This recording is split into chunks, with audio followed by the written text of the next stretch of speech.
আলহামদুলিল্লাহি রাব্বিল আলামিন ওয়াসসালাতু ওয়াসসালামু আলা সাইয়্যিদিল মুরসালিন আম্মা বা'দু ফাআউযু বিল্লাহি মিনাশ শাইতানির রাজীম বিসমিল্লাহির রহমানির রহিম আসসালাতু ওয়াসসালামু আলাইকা ইয়া রাসূলাল্লাহ আসসালাতু ওয়াসসালামু আলাইকা ইয়া হাবিবাল্লাহ আসসালাতু ওয়াসসালামু আলাইকা ইয়া নবিয়াল্লাহ ওয়া আলা আলিকা ওয়া আসহাবিকা ইয়া নূরাল্লাহ।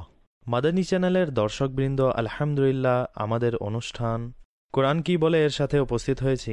আমাদের সাথে উপস্থিত হয়েছেন জানাশিন আমির আহলে সুন্নাত হাজি মাওলানা উবায়দ রেজা আত্তারি মাদানী মুদ্দাজিল্লাহুল আলী। ইনশাআল্লাহ আজ আমাদের অনুষ্ঠানের বিষয় হচ্ছে ইলম ও উলামাদের ফজিলত। দিন ইসলামের আঙ্গিনায় ইলিমের গুরুত্ব কতটুকু, সেটা কোন সাবজেক্ট, যে বিষয়ে জ্ঞান রাখা একজন মুসলমানের জন্য অত্যাবশ্যক।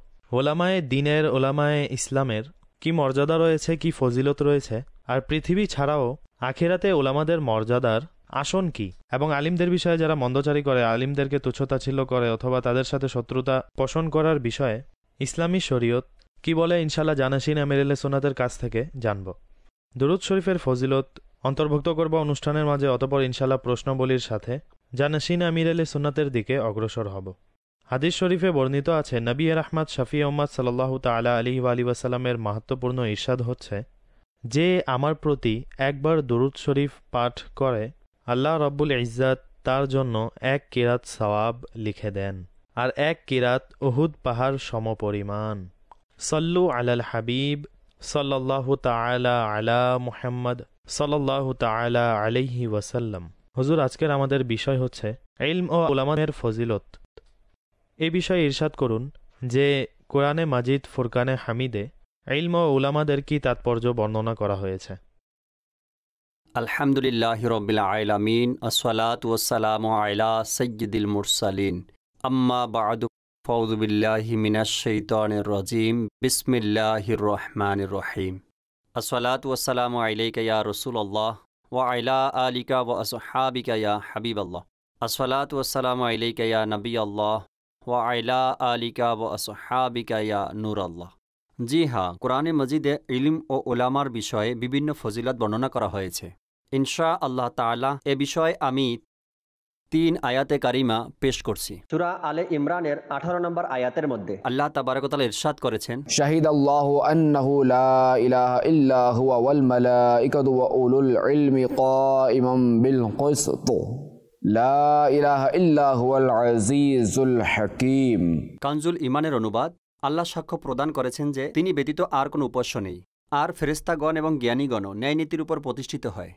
তিনি ব্যতীত অন্য কারো ইবাদত নেই, মহামর্যাদাবান প্রজ্ঞাময়। এই আয়াতে কারিমার পাদটিকায় তাফসিরে সিরাতুল জিনানে রয়েছে আল্লাহ তাআলা ও ফেরেশতা এবং জ্ঞানীগণ। আচ্ছা, এখানে জ্ঞানীগণ দ্বারা উদ্দেশ্য হচ্ছে যারা আম্বিয়া ইকরাম আলাইহিমিস সালাতু ওয়াসসালাম এবং আউলিয়া ইকরাম। তারা সাক্ষ্য দিয়েছেন আল্লাহ ব্যতীত কোনো উপাস্য নেই। এর দ্বারা জানা যায় জ্ঞানী ব্যক্তিরা অনেক মর্যাদা সম্পন্ন, কেননা রব্বে করিম আল্লাহ তাআলা তাদেরকে একাত্মবাদের সাক্ষ্য নিজের সাথে বানিয়েছেন। কিন্তু এটাও বলে দেই, এখানে ওলামায়ে দিন দ্বারা উদ্দেশ্য হচ্ছে ওলামায়ে রব্বানি। ওলামায়ে রাব্বানি। এখন ওলামায়ে রাব্বানি কাকে বলে? ওলামায়ে রব্বানি সেই ব্যক্তি যিনি সঠিক আকীদা সম্পন্ন এবং সত্যবাদী। দ্বিতীয়ত, ওলামায়ে রব্বানি ওই ব্যক্তি যিনি নিজে আল্লাহওয়ালা এবং অন্যকে আল্লাহওয়ালা হিসেবে গড়ে তুলেন, এবং যার সংস্পর্শে আল্লাহ তাআলার প্রতি নিবিড় ভালোবাসা নসিব হয়। বাহ। আর যেই আলিমের সংস্পর্শে আল্লাহ তাআলার ভয় এবং হুজুর সাল্লাল্লাহু আলাইহি সাল্লামের প্রতি ভালোবাসায় ঘাটতি আসে, স্মরণ রাখবেন সে আলিম নয়, বরং জালিম। আল্লাহ রাব্বুল ইজ্জাত আমাদেরকে তার আশ্রয় দান করুক। আল্লাহ এদের অনিষ্টতা থেকে রক্ষা করুক। আরও এক জায়গায় আল্লাহ তাবারক ওয়া তাআলা ইরশাদ করেছেন, সূরা মুজাদালা আয়াত নম্বর 11, ইয়ারফাইল্লাহুল্লাযীনা আমানু মিনকুম ওয়াল্লাযীনা উতুল ইলমা দারাজাত। কানজুল ইমানের অনুবাদ, আল্লাহ তোমাদের মধ্যে ঈমানদারদের ও তাদেরই যাদেরকে জ্ঞান প্রদান করা হয়েছে মর্যাদা ও সমুন্নত করা হয়। সুবহানাল্লাহ। তাফসিরে সিরাতুল জিনানে এই আয়াতের ব্যাপারে বোঝা গেল ওলামায়ে দ্বীন অনেক উঁচু স্থানে অধিষ্ঠিত। সুবহানাল্লাহ। এবং দুনিয়া ও আখিরাতে উভয় জায়গায় তারা সম্মানিত। দুনিয়াতেও তাদের সম্মান আছে আখেরাতেও তাদের সম্মান আছে। বাহ। দ্বিতীয়ত হচ্ছে, যখন আল্লাহ তাআলা তাদের মর্যাদার বৃদ্ধির ওয়াদা করে নিয়েছেন, তারা তার দয়া ও অনুগ্রহে দুনিয়া এবং আখেরাতে অবশ্যই সম্মানিত হবেন। সুবহানাল্লাহ। হযরত হাসান বসরি রাহমাতুল্লাহি তাআলা ইরশাদ করেন, হযরত আব্দুল্লাহ ইবনে মাসউদ রাদিয়াল্লাহু তাআলা আনহু এই আয়াতে কারিমাকে তিলাওয়াত করার পর বলেছেন, হে লোকেরা, এই আয়াতকে বুঝো এবং জ্ঞান অর্জন করার প্রতি ধাবিত হও, কেননা আল্লাহ তাআলা ইরশাদ করেছেন, মুমিন আলিমকে ওই মুমিনের চেয়ে অধিক সম্মানী করবেন যিনি আলিম নন। আল্লাহু আকবার। যারা সাধারণ মুমিন তাদের তুলনায় যারা আলিম, মুমিন আলিম, জি, মুসলিম আলিম, সঠিক আকীদা সম্পন্ন আলিম, তো তাকে আল্লাহ অধিক সম্মান দান করবেন, উচ্চ মকাম দান করবেন সাধারণ মুসলমানদের তুলনায়, যিনি অজ্ঞ ব্যক্তি। ব্যক্তি। আর এটাও স্মরণ রাখবেন, জ্ঞানী ব্যক্তি আর জ্ঞানহীন ব্যক্তি উভয় সমান নয়। সূরাতুল জুমার আয়াত নম্বর 9 ইরশাদ হয়েছে, قل هل يستوي الذين يعلمون والذين لا يعلمون। আপনি বলুন, জ্ঞানীরা আর অজ্ঞ লোকেরা কি এক সমান? স্মরণ রাখবেন, যিনি অজ্ঞ ব্যক্তি তিনি কোনো উপায়ও আলিমের মর্যাদায় পৌঁছাতে পারবে না। হুজুর, আপনি কোরআনে কারিমের 3টি আয়াত পেশ করেছেন আর এর মাধ্যমে উলামা এবং ইলমের গুরুত্ব বর্ণনা করেছেন। অবশ্যই নবী করিম সাল্লাল্লাহু আলাইহি ওয়াসাল্লাম ইসলামের শরীয়ত, কোরআন তার প্রতি নাজিল হয়েছে। তিনিও কি উলামা এবং ইলমের ফজিলত ও গুরুত্ব বর্ণনা করেছেন? হাদিস শরীফে কি এসেছে? দেখুন, আল্লাহ তাবারক ও তাআলা আলিমদেরকে পছন্দ করেন এবং আলিমদেরকে সুউচ্চ মকাম দান করেছেন। প্রত্যেক নবী আলিম, প্রত্যেক ওলি আলিম। তো কিভাবে সম্ভব আকা আলাইহিস সালাতু ওয়াস সালাম, যিনি আলিমদের ইমাম, ইমামুল আম্বিয়া, সকল নবীদের ইমাম, তো আলিমদের ফজিলত বর্ণনা করবেন না, ইলমের ফজিলত বর্ণনা করবেন না? এটা কিভাবে হতে পারে? খাতামুন নবিয়্যিন রাহমাতাল লিল আলামিন সাল্লাল্লাহু তাআলা আলাইহি ওয়াসাল্লাম ইরশাদ করেছেন, ইলম ইবাদতের চেয়েও উত্তম। ইবাদতের চেয়ে উত্তম? জি, ইলমের বিশেষত্ব হচ্ছে এটা আল্লাহ তাবারক ও তাআলার বৈশিষ্ট্য। জি, পক্ষান্তরে ইবাদত বান্দার বৈশিষ্ট্য। অর্থাৎ দুটি বৈশিষ্ট্যকে নেই, তার মধ্যে একটি বৈশিষ্ট্য আল্লাহ রাব্বুল ইজ্জত, আল্লাহ তাবারক ও তাআলার ইবাদত থেকে পবিত্র। অবশ্যই আল্লাহর ইবাদত করা হয়, তার ইবাদত করা হয়, নিঃসন্দেহে তিনি মাবুদ, আবিদ না। জি, বান্দাকে অবশ্যই ইবাদত করতে হবে। জি, অবশ্যই। অন্য এক জায়গায় রাহমাতুল লিল আলামিন সাল্লাল্লাহু তাআলা আলাইহি ওয়াসাল্লাম ইরশাদ করেছেন, জ্ঞান যে আছে না, এটা লজ্জা এবং এটাকে দিনের খুঁটিও বলে। আল্লাহু আকবার। অর্থাৎ ইসলাম জ্ঞানের মাধ্যমে জীবিত থাকবে। সুবহানাল্লাহ। আর এটা দিনের পিলার, খুঁটি। খুঁটি কাকে বলে? পিলারকে। পিলার দৃঢ়তাই খুঁটির মাধ্যমে। ছাদ যে আছে এটা নির্ভর করে পিলারের উপরে। পিলার যদি ভেঙে দেওয়া হয় তবে ঘর ধূলিসাৎ হয়ে যাবে। জি। খাতামুন নবিয়্যিন সাল্লাল্লাহু তাআলা আলাইহি ওয়াসাল্লাম ইরশাদ করেছেন, উলামা হচ্ছে জমিনের প্রদীপ আর আম্বিয়া ইকরাম আলাইহিস সালাতু ওয়াস সালামদের উত্তরসূরি। সুবহানাল্লাহ।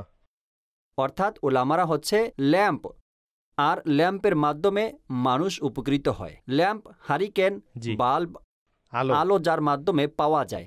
এই উলামারা হচ্ছে প্রদীপ, জি, যাতে করে মানুষ উপকৃত হতে পারে। জি। উলামা আম্বিয়া ইকরাম আলাইহিস সালাতু ওয়াস সালামদের উত্তরসূরি। জি। খাতামুন নবিয়্যিন সাল্লাল্লাহু তাআলা আলাইহি ওয়াসাল্লাম ইরশাদ করেছেন, ইন্তেকালের পরেও জ্ঞান দ্বারা অর্জিত সওয়াব তার কবরে পৌঁছাতে থাকে। সুবহানাল্লাহ। অর্থাৎ বান্দা যদি মরেও যায়, জ্ঞানের উপকার সে পেতে থাকবে। জি। খাতামুন নবিয়্যিন সাল্লাল্লাহু তাআলা আলাইহি ওয়াসাল্লাম বলেছেন, একজন ফকিহ শয়তানের উপর 1000 আবিদের চেয়েও ভারী। অর্থাৎ 1000 আবিদের চেয়েও। আকা সাল্লাল্লাহু তাআলা আলাইহি ওয়াসাল্লাম বলেছেন, একদিকে 1000-এর অধিক আবিদ, অন্যদিকে একজন আলিম। একজন ফকিহ তো ইনি তাদের চেয়েও শয়তানের উপর ভারী। আল্লাহু আকবার। শয়তানের এর মাধ্যমে বেশি কষ্ট হবে। এখন তো আমার মনে হচ্ছে, অর্থাৎ আমরা শুনছি আপনি ইলমের ফজিলত নিয়ে আলোচনা করছেন, সাথে হাদিস শরীফে উল্লেখ করেছেন, তো এখানে এক উৎসাহ উদ্দীপনা পাওয়া যাচ্ছে অবশ্যই, যেন আমরাও জ্ঞান অর্জন করি, যতটুকু সম্ভব আমরা জ্ঞান অর্জন করি। খাতামুন নবিয়্যিন সাল্লাল্লাহু তাআলা আলাইহি ওয়াসাল্লাম ইরশাদ করেছেন, কিয়ামতের দিন আলিমের কলমের কালি আর শহীদদের রক্ত ওজন করা হবে। তো তাদের কলমের কালি শহীদদের রক্তের চেয়েও ভারী হবে। আল্লাহু আকবার। আমাদের রসুল সাল্লাল্লাহু তাআলা আলাইহি ওয়াসাল্লামের ফরমান হচ্ছে আলিমদের সাথে বসাও ইবাদত। সুবহানাল্লাহ। অন্য আরেক জায়গাতে খাতামুন নবিয়্যিন সাল্লাল্লাহু তাআলা আলাইহি ওয়াসাল্লাম ইরশাদ করেছেন, উলামা আকাশের তারকার ন্যায়, যাদের মাধ্যমে জল স্থলে সঠিক পথ পাওয়া যায়। সুবহানাল্লাহ। তো এখানে দেখুন আলিমদেরকে তারকার অনুরূপ বলা হয়েছে। এখন যদিও বর্তমানে নেই, বর্তমান সময় নাবিক বিদ্যা, জি, পূর্বের জামানায় জল ও স্থলপথে নৌপথে যাত্রা আর স্থলভাগে সফর, অর্থাৎ জমিনের উপর দিয়ে সফর, তারার মাধ্যমে রাস্তা নির্ধারণ করা হতো। অর্থাৎ ওই সময় দিক নির্ধারণ এর মাধ্যমেই ছিল। একমাত্র মাধ্যম এটাই ছিল। জি। আচ্ছা, এখনো কি সম্ভব? এখনো সম্ভব। যিনি জ্ঞানে পারদর্শী, যেখানে নৌবিদ্যা নেই, এমন জায়গা যেখানে নেটওয়ার্ক নেই, জিপিএস যন্ত্রপাতি নেই, এখনো এমন মানুষ পাওয়া যাবে। জি। বহু সংখ্যক এমন এলাকা আছে যেখানে গাড়ির মাধ্যমে সফর করা হয় না। যাই হোক, আমাদের বিষয় তো এটা না। এখন এটা দেখুন, যেভাবে বান্দা তারার মাধ্যমে নিজের দিক নির্ধারণ করে, যেন আমি পথ হারিয়ে না ফেলি, আমি রাস্তা হারিয়ে না ফেলি, ভুল পথে হাঁটা শুরু না করি। তো আলিমরা তারকার সমান। সুবহানাল্লাহ। তাদের এই হচ্ছে আলিমের গুরুত্ব। সুবহানাল্লাহ। তাদের মাধ্যমেও হিদায়াত পাওয়া যেতে পারে নিঃসন্দেহে। হুজুর, এই বিষয়ে বলুন, আপনি যখন আয়াতে মোবারকা ইরশাদ করছিলেন তখন আপনি একটা বিষয় উল্লেখ করেছেন আয়াতের পদটিকায় যে আখিরাতেও তারা সম্মানী হবে, তাদের মর্যাদা থাকবে। তো আমাদের সাথে এই বিষয়েও কিছু আলোচনা করুন যে আখিরাতে আলিমদের মাকাম কি হবে। অবশ্যই আখিরাতের বৃত্তান্ত হচ্ছে আলিমরা সেখানেও আধিপত্য লাভ করবে, তাদের অবস্থান অতুলনীয় হবে। প্রথমত হচ্ছে কিয়ামতের দিন ওলামা ইকরাম আম্বিয়াদের পরেই শাফাআত করবে গুনাহগারদের জন্য। এমনকি একজন আলিম অসংখ্য গুনাহগারদের জন্য শাফাআত করবে। সুবহানাল্লাহ। তো সেই আখিরাতেও তাকে এই ক্ষমতা দান করা হবে। অবশ্যই সম্মানের বিষয় এটা। জি। হযরত আব্দুল্লাহ বিন জাবির রাদিয়াল্লাহু তাআলা আনহু হতে বর্ণিত, খাতামুন নবিয়্যিন রাহমাতুল লিল আলামিন সাল্লাল্লাহু তাআলা আলাইহি ওয়াসাল্লাম ইরশাদ করেছেন, কিয়ামতের দিন আলিম এবং ইবাদতকারীদেরকে নিয়ে আসা হবে, আর ইবাদতকারীদেরকে বলা হবে তোমরা জান্নাতে প্রবেশ করো। পক্ষান্তরে আলিমদেরকে বলা হবে তোমরা থামো আর মানুষদেরকে শাফাআত করো, কেননা তোমরা তাদের চরিত্রকে সংশোধন করেছ। বাহ। এই হচ্ছে আলিম। শাফাআতের মর্যাদা তাদেরকেও দান করা হবে। নিশ্চয়ই। খাতামুন নবিয়্যিন সাল্লাল্লাহু তাআলা আলাইহি ওয়াসাল্লাম ইরশাদ করেছেন, জান্নাতি জান্নাতেও ওলামাদের মুখাপেক্ষী হবে, এই জন্য যে কেননা সে প্রত্যেক জুমার দিন আল্লাহ তাআলার সাক্ষাতের সৌভাগ্য লাভ করবে। আল্লাহ তাআলা ইরশাদ করবেন, অর্থাৎ আমার কাছে চাও যা মন চায়। তো জান্নাতীরা আলিমদের শরণাপন্ন হবে আর বলবে, আমাদের রব তাবারক ওয়া তাআলার কাছে কি চাইব? তখন তারা বলবে, এটা চাও, ওটা চাও। যেমনিভাবে দুনিয়াতে ওলামা ইকরামদের মুখাপেক্ষী ছিল, অনুরূপ জান্নাতেও তাদের মুখাপেক্ষী হতে হবে। কি শান ওলামাদের! তো এই হচ্ছে ওলামাদের শান, ওলামাদের মর্তবা, ওলামাদের মাকাম। জান্নাতে প্রবেশ করার পূর্বেই তাদেরকে সম্মান দেওয়া হবে এবং তাদেরকে সাফি বানানো হবে যে সুপারিশ করো, আর জান্নাতের ভিতরেও মানুষ তাদের কাছে প্রশ্ন করবে। হুজুর, ইলম ও উলামা নিয়ে আমরা আলোচনা করছি এবং আপনি উলামাদের ফজিলত বর্ণনা করেছেন। আর এই মুহূর্তে যে আপনি আলোচনা করেছেন, হাদিস বর্ণনা করেছেন, এর মাধ্যমে জানা যায় যে শুধু দুনিয়াতেই তাদের শান মর্যাদা উপরে না, বরং আখেরাতে তো তাদেরকে শাফাতের মর্যাদাও দেওয়া হবে, সুপারিশের গুরু দায়িত্ব দান করা হবে। তো এই বিষয়ে একটু বলুন। একটা হাদিস শরীফ আছে অনেক প্রসিদ্ধ যে তালাবুল ইলমি ফরিদাতুন আলা কুল্লি মুসলিমিন, এটাকে বর্ণনা করা হয়, অর্থাৎ জ্ঞান অর্জন করা প্রত্যেক মুসলমানের উপর ফরজ। এই হাদিসের কিছু ব্যাখ্যা করে দিন, এর দ্বারা উদ্দেশ্য কি? কোন বিষয়ে জ্ঞান রাখা ফরজ? কেননা এখন তো অনেক বিষয় চলে এসেছে, তো এখন কোন বিষয়ে বান্দা জানবে? আমির আহলে সুন্নাত দামাত বারকাতুমুল আলিয়ার লিখিত তার একটি কিতাব হচ্ছে গিবতের ভয়াবহতা। ফাইজানে সুন্নাতের একটি অধ্যায় এর মধ্যে লিখেছেন, সেখানে এই হাদিসটিও নকল করেছেন যে প্রত্যেক মুসলমানের উপর জ্ঞান অর্জন করা ফরজ। এখানে এর দ্বারা উদ্দেশ্য কি লিখেছেন? এখানে অপরিহার্য ইলমে দিন উদ্দেশ্য এই হাদিস দ্বারা বোঝানো হয়েছে। জি। তো সেই অপরিহার্য ইলমে দিন কি?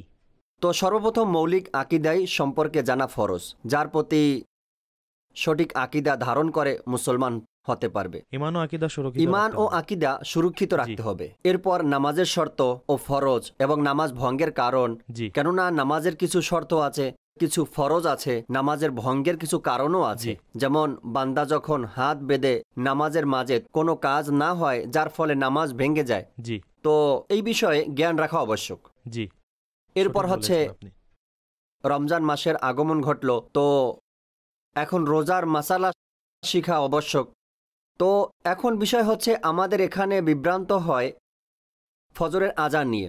আমাদের অসংখ্য মানুষের ধারণা হচ্ছে, তারা মনে করে ফজরের আজানের সম্পর্ক সেহরির সাথে। জি, যখন আজান হবে মতানৈক্য আছে, কারো কাছে যখনই আজান শুরু হবে সেহরির সময় শেষ, আবার কারো নিকট হচ্ছে এটা জনসাধারণের মতানৈক্য। কারো নিকট যতক্ষণ আজান জি। চলবে ততক্ষণ খেতে পারবেন, আবার অনেকের নিকট সর্বশেষ মসজিদের আজান।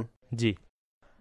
বরকতময় মাস চলছে, এখন হতে পারে মাদানী চ্যানেলের দর্শকদের মাঝে কেউ, হতে পারে আপনাদের মাঝে কেউ ভাবছেন এই আবার কেমন মাসআলা, কেননা সে নিজেই এই সমস্যায় আক্রান্ত। তবে মাসালা এটাই সঠিক যা জানাসিন আমির আলে সুন্নাত এখন ইরশাদ করবেন। জি হুজুর। তো মাসালা হচ্ছে সেহরির সম্পর্ক ফজরের আজানের সাথে না আজানের শুরুতে, না আজানের শেষ পর্যন্ত, না সর্বশেষ আজানের সাথে। ঠিক আছে, তাহলে কার সাথে সম্পৃক্ত? সেহরির সম্পর্ক ওয়াক্তের সাথে। যখনই ফজরের সময় শুরু হবে, সুবহ সাদিক শুরু হবে, সুবহ সাদিককে ফজরের রক্ত বলা হয়। যখনই ফজরের সময় হবে, এখন সেহরির ওয়াক্ত শেষ হয়ে গেছে। অতএব ফজরের ওয়াক্ত শুরু হওয়ার আগে আগে খাবার খাওয়া বন্ধ করতে হবে, ঠিক আছে, অর্থাৎ তখনই রোজা হবে। এখন রোজা তো চলে গেছে, কিন্তু সামনে যেগুলো রোজা আসবে সেগুলো কি করব হুজুর? এখন বিষয় হচ্ছে যে আলহামদুলিল্লাহ রাব্বিল আলামিন দাওয়াতে ইসলামী বেশ কিছু ডিপার্টমেন্ট কাজ করছে। জি, আর দাওয়াতে ইসলামীর মাঝে একজনের চেয়ে আরেকজন মেধাবী। জি, তো এ বিষয়ে দাওয়াত ইসলামী নামাজের সময়সূচি অর্থাৎ নামাজের নকশা চালু করেছে। জি, ফার্স্ট টাইম প্রিন্ট আকারে প্রকাশ করেছে, মোবাইলে অ্যাপ্লিকেশনও আছে, অ্যান্ড্রয়েডের জন্য এবং iOS এর জন্য আছে, ল্যাপটপ, কম্পিউটার, ডেস্কটপের জন্য এটাই। তো এর মাঝে বহু সংখ্যক জায়গার নকশা আছে। যদিও জায়গার নকশা না থাকে, আনি কারেন্ট লোকেশন সার্চ করে দিবেন। লোকেশন সার্চ করলে এর মাধ্যমে ওই জায়গা নকশা চলে আসবে। তো আপনি সে অনুযায়ী ব্যবস্থা নিতে পারবেন। যেমনটা স্ক্রিনে দেখেছেন, তো অনুরূপভাবে মোবাইলে চালু করে নিন। এর মাঝে যে সেহরির সময় আছে এর থেকে আপনি 3-4 মিনিট পূর্বে খাবার বন্ধ করে দিন, কেননা রোজা ফরজ। সতর্কতামূলক 2-3 মিনিট অথবা 4-5 মিনিটের মধ্যে বন্ধ করে দিন। জি। আচ্ছা হুজুর, হাদিস সম্পর্কে আলোচনা হচ্ছে। জি হ্যাঁ, তো এইভাবেই রোজার মাসআলা, রোজার আনুষঙ্গিক মাসআলা সেগুলো শেখা ফরজ, এগুলো আবশ্যক। এখন অনুরূপভাবে জাকাতের মাসালা, এরপর হজের মাসালা। এখন যদি কেউ ব্যবসা করতে চায় তাহলে ব্যবসার মাসালা, কেউ বিবাহ করতে চাইছে বিবাহের মাসালা, তালাকের মাসালা। এমনিভাবে যদি কেউ কারো অধীনে চাকরি করতে চায়, কারো নিকট কাজ করতে চায়, তার চাকরির মাসালা শিখা আবশ্যক। জি। ওয়ালা হাজাল কিয়াস, এর দ্বারা কি উদ্দেশ্য? অর্থাৎ প্রত্যেক মাসালা এর উপর ভিত্তি করে। জি। তো সকলের উপর তার নিজের বর্তমান অবস্থা ভিত্তি করে, তার উপরে সেই মাসালা শিখা আবশ্যক। অর্থাৎ এভাবে বোঝাতে পারি, যেমন আপনি বলেছেন, আমি নিজের মতো করে পুনরাবৃত্তি করছি বোঝার জন্য এই বিষয়টাকে, যার প্রতি যে বিষয়টা ওয়াজিব হবে অথবা ফরজ হবে সেই বিষয়ে মাসালা শিখা ফরজ হবে। যদি বিবাহিত না হয় তো বিবাহের মাসালা শিখা ফরজ না, কিন্তু এখন যদি বিবাহ করতে চায় তাহলে বিবাহের মাসালা শিখা, তালাকের মাসআলা শিখা আবশ্যক হয়ে যাবে। যখন ব্যবসা করতে যাবে তখন ব্যবসার মাসআলা শিখা তার উপর ফরজ হয়ে যাবে, আবশ্যক হয়ে যাবে। এর মাঝেও মৌলিক কিছু বিষয় আছে, এতটুকু জানা থাকা তো উচিত। বিবাহ কার উপর কখন ফরজ হয়, কখন সুন্নাত হয়, জি, আর কখন কার উপর বিবাহ করা নিষেধ। জি, এই ধরনের যে বিষয় আছে। অনুরূপভাবে জাকাত কখন ফরজ হয় এগুলো জানা অপরিহার্য। এ বিষয়ে কিতাবে উল্লেখ আছে, ইনশাআল্লাহ পরবর্তীতে এ বিষয়ে আলোচনা হবে। দ্বিতীয় হচ্ছে অভ্যন্তরীণ বেদি, হৃদয়ের কালিমা, এ বিষয়ে জানাও জরুরি। বাতিনি গুনাহ, অন্তরের বেদি সমূহ, যেমন ধরেন, এই তো আমরা পূর্বেও এই বিষয়ে অনুষ্ঠান করেছি, আগামীতেও করব। হিংসা বিষয়ে আপনি অনুষ্ঠান করেছেন, অহংকার নিয়েও আপনি অনুষ্ঠান করেছেন, এগুলো অভ্যন্তরীণ বেধি ছিল। জি জি, অহংকার, রিয়াকারী, কপটতা ইত্যাদি অনুরূপভাবে ফরজ সমূহ, এগুলো অভ্যন্তরীণ গুনাহ ছিল। অভ্যন্তরীণ ফরজ হচ্ছে যেমন বিনয়, তাওয়াক্কুল ইত্যাদি, এগুলো জানাও জরুরি। এ বিষয়ে জ্ঞান রাখা উচিত। এমনিভাবে আছে না যে মুহলিকাত অর্থাৎ ধ্বংসের দিকে ধাবিত বিষয়াদি, যেমন মিথ্যা, গীবত, পরনিন্দা, অপবাদ, এসব বিষয় অর্জন করাও জরুরি। আচ্ছা হুজুর, এখানে আপনার কাছে আমি একটি প্রশ্ন জানতে চাইব। কিছু মানুষ আছে না যাদের অনেক জ্ঞান আছে, অনেক বই তাদের অধ্যয়ন করা আছে সাধারণ বিষয়ে, আর তারা প্রশ্ন করে থাকে আর তারা অর্থাৎ মাঝে মাঝে যথেষ্ট পরিমাণে দিনী বিষয়ে জ্ঞানীদেরকেও চুপ করিয়ে দেয়। আর তাদের প্রশ্ন এমন হয়, যেমন ধরেন, যখন আমরা মসজিদে হারামে যাই তো জনাব নিচে নামতে হয় না? যখন মসজিদে হারামে যাব তখন সিঁড়ি দিয়ে নেমে কাবাতুল্লাহ শরীফে মাতাফে পৌঁছি, ওই সিঁড়িরগুলো সংখ্যা কত? আবার এইভাবে জিজ্ঞাসা করবে, মসজিদে হারামের দরজা এর সংখ্যা কত? হযরত মুসা আলাইহিস সালামের খালার নাম কি ছিল? অমুকের পিতার নাম কি? এই যে এই ধরনের প্রশ্ন আছে, সাধারণত সবার পক্ষে এগুলোর উত্তর দেওয়া কষ্টকর হয়ে যায় মাঝে মধ্যে। অধ্যয়ন তো করছে বেচারা, কিন্তু এটা পড়তে হবে। তাদেরকে কিছু নসিহত করুন। হ্যাঁ, অবশ্যই এ ধরনের প্রশ্ন করা উচিত না। এটা তো স্পষ্ট যে এগুলো সম্পর্ক ধর্মীয় জ্ঞানের সাথে না, এটা তো হচ্ছে সাধারণ জ্ঞান। এটা তো সবাই জানে, কিয়ামতের দিন অথবা কবরে যাওয়ার পর এই সিঁড়ি সম্পর্কে প্রশ্ন করা হবে না। মসজিদে হারামে যে সিঁড়ি আছে, মাতাফে যে সিঁড়ি আছে, এর সংখ্যা কত, এ বিষয়ে তো প্রশ্ন করা হবে না। যখন আমাদের আকা আলাইহিস সালাতু ওয়াস সালাম জাহিলি যুগে অন্ধকারাচ্ছন্ন মুহূর্তে দুনিয়াতে তাশরিফ নিয়ে আসেন, তখন তো সিঁড়ি ছিল না। জি। এছাড়াও আরো একটি বস্তু, এলিভেটর যার নাম, সেটাও ওই সময় ছিল না। জি। এখন এই সকল প্রশ্ন হচ্ছে, সিস্টেম তো এলিভেটর এখন ডানে নাকি আসছে। বামে? জি, এলিভেটর ডান দিকে নাকি বাম দিকে? হ্যাঁ নিশ্চয়ই। এখন আমি জিজ্ঞাসা করব, আকাশের তারকার সংখ্যা কত? আপনার মাথায় চুল কতগুলো? সেখানে যাবে, তারপর গণনা করবে, তখনকার বিষয় না, আর এটা বর্তমানে। আপনার মাথায় চুলের সংখ্যা কত? আপনার ভুরুতে, আপনার পলকে কতগুলো চুল আছে, এগুলো তো আপনার সামনে গণনা করতে পারেন। আগে আপনি ওটার জবাব দেন, তারপর আমি এটার জবাব দিব। এখন কি করবে? আপনি 1 মিনিটে কতবার শ্বাস গ্রহণ করেন এবং শ্বাস নেয়ার পর বের করেন? আপনি কত সংখ্যক বার 1 মিনিটে চোখের পলক ফেলেন? জি। আপনি যখন কথা বলেন তো আপনার জিহ্বা কতবার নড়াচড়া করে? এটা সাধারণ জ্ঞান। একজন মানুষের জিহ্বা কতবার নড়াচড়া করে? একজন মানুষ কত দূর দেখতে পারে? স্বাভাবিক অবস্থায় কত দূর পর্যন্ত তার দৃষ্টি পৌঁছার ক্ষমতা রাখে? কিন্তু এ বিষয়টা বোঝা যায় না। এ বিষয়গুলো জানা ফরজ না, ঠিক আছে, কিন্তু জেনারেল নলেজও জানা উচিত। জি। কিন্তু এর মানে এই নয় যে আপনি এর মাধ্যমে সামনের ব্যক্তিকে চুপ করানোর চেষ্টা করবেন। আগে আমাদের জানতে হবে কোন জ্ঞানটা, কোন বিষয়টা, কোন সাবজেক্টটা আল্লাহর কাছে অধিক প্রিয় ও গুরুত্ব, আল্লাহ ও রাসূলের কাছে কার গুরুত্ব। এটা যদি আপনি দেখেন তাহলে জেনারেল নলেজ পাবেন না, এর মাধ্যমে দ্বীনি জ্ঞান পাবেন। জি, এটা অর্জন করুন। ধর্মীয় জ্ঞান এটা অর্জন করুন। আচ্ছা হুজুর, এই বিষয়ে ইরশাদ করুন। এখনই আপনি আলোচনা করেছেন সম্পূর্ণ হাদিসের ব্যাখ্যা করতে গিয়ে, তাহলে কি দুনিয়ার যে জ্ঞান এর কোনো মূল্য নেই, এটাকে অর্জন করা যাবে না, শুধু ধর্মীয় জ্ঞান অর্জন করবে, এর উদ্দেশ্য কি এটাই? না না, দুনিয়াবি জ্ঞানও অর্জন করতে পারবেন। আপনি দেখুন না, সৈয়দি আলা হযরত রাহমাতুল্লাহি তাআলা আলাইহি কত বিষয়ের উপর পাণ্ডিত্য গ্রহণ করেছিলেন। জি, অসংখ্য বিদ্যায় পারদর্শী ছিলেন। এর মাঝে কতগুলো বিষয় দুনিয়াবি ছিল। এর মানে এই নয় যে দুনিয়াবি জ্ঞানের গুরুত্ব নেই। কিছু বিষয় তো জরুরি, যেমন চিকিৎসা বিষয়ক জ্ঞান, চিকিৎসা বিজ্ঞান, কিছু ব্যবসায়িক বিষয়, এ বিষয়ে জ্ঞান রাখাও জরুরি যেন বান্দা সঠিকভাবে ব্যবসা করতে পারে। জি। এমনিভাবে আপনি দেখুন, গাণিতিক বিষয় জরুরি, এমনিভাবে কৃষিবিদ্যাও জরুরি, যেন ভূমির অনুতাপে ফসল ফলানো যায়। অনেক বিষয় আছে, এর মাধ্যমেই খাবার সিস্টেম এর মাধ্যমেই না। এমনটা নয় যে দুনিয়াবি জ্ঞানের কোনো গুরুত্ব নেই। আপনি নিজের সামর্থ্য অনুযায়ী দ্বীনি জ্ঞান অর্জন করুন, পরকালীন ইলমও অর্জন করুন, দ্বীনি ইলম অর্জন করুন, জাহাজও উড়ান। কে আপনাকে নিষেধ করেছে? পুরো বিষয় একসাথে করতে পারবে। হ্যাঁ অবশ্যই। গুরুত্বের দিক থেকে প্রথম দ্বীনি ইলমকে দিতে হবে, কেননা কবর ও আখিরাতে এর গুরুত্ব রয়েছে। এর বিষয়ে প্রশ্ন করা হবে। ফজিলত এই বিষয়ের, ফজিলত এক বিষয়, এটা ফরজ। তার উপর প্রথমে ফরজকে গুরুত্ব দিন, এরপরে অন্য বিষয়। আপনি দেখুন, দাওয়াত ইসলামী বিশ্বব্যাপী ইসলামী সংগঠন, অরাজনৈতিক, তাই না? জি। আপনারা দেখবেন এরা মাদ্রাসাতুল মদিনার পাশাপাশি জামিয়াতুল মদিনাও চালাচ্ছে, এর পাশাপাশি সুন্দরভাবে দারুল মদিনাও চালাচ্ছে। এর মাঝে জেনারেল বিষয়ে যাকে দুনিয়াবি জ্ঞান বলা হয়, দুনিয়াবি ইলমও এর মাঝে আছে। ইনশাআল্লাহুল কারীম ইউনিভার্সিটিও হবে দাওয়াত ইসলামীর। আল্লাহ যদি চায় কোথাও একা ছাড়বে না মুসলমান, ইনশাআল্লাহ। মাশাআল্লাহ, জাযাকাল্লাহ হুজুর, আপনি অনেক সুন্দর বিষয় আলোচনা করেছেন। আল্লাহ যেন এভাবে যদি দেখা যায় যে সায়েন্সের প্রারম্ভ দেখেন, নিশ্চিতভাবে আলিমদের মাধ্যমে হয়েছে, মুসলমানদের মাধ্যমে হয়েছে। পূর্বে জ্ঞানী কারা ছিল? মুসলমানরা ছিল। ডক্টর কোথা থেকে শুরু হয়েছে? মুসলমানরা ছিল। এমন অসংখ্য বিষয় মুসলমানদের মাধ্যমে শুরু হয়েছে। আর অনেক আলিম যারা সায়েন্সের বিষয়ে কিতাবও লিখেছেন। জি, বরং অনেক মৌলিক কিতাব লিখেছেন, যেমন ইমাম গাজ্জালী রাহমাতুল্লাহি তাআলা আলাইহির বিষয়ে তারও একটি কিতাব আছে। এমনিভাবে আল্লামা আফি তাসাউফ, তিনি একজন সুফি বুজুর্গ, তিনিও একটি সায়েন্সের কিতাব লিখেছেন। বাহ, আর এটা একটা অন্যতম বিষয়, এটা একটা অন্যতম বিষয়। সুন্দর বিষয়। হুজুর, চলুন একটা নতুন প্রশ্নের দিকে যাই। মাদানী চ্যানেলের দর্শক আপনারা যে প্রশ্নবলী পাঠিয়েছেন সেগুলো জানাসিন আমির সুন্নাতের কাছে উপস্থাপন করছি। হুজুর, ওলামা কি আম্বিয়াদের ওয়ারিস? মাঝে মধ্যে বয়ান করা হয় যে ওলামা আম্বিয়াদের ওয়ারিস, এর কি বাস্তবতা? এটা কি হাদিস শরীফ? জি হ্যাঁ, অবশ্যই ওলামারা আম্বিয়াদের ওয়ারিস।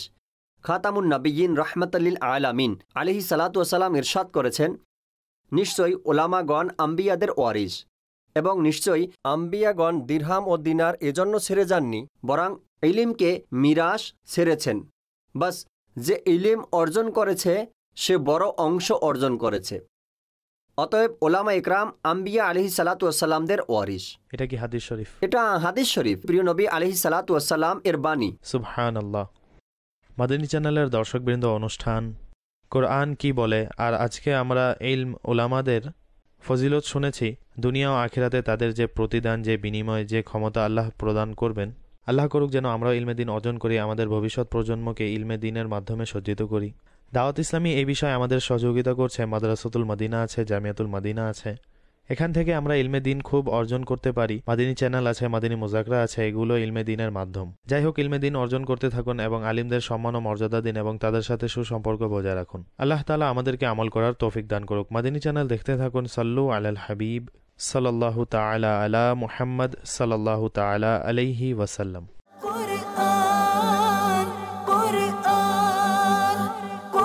Quran, Quran, Quran.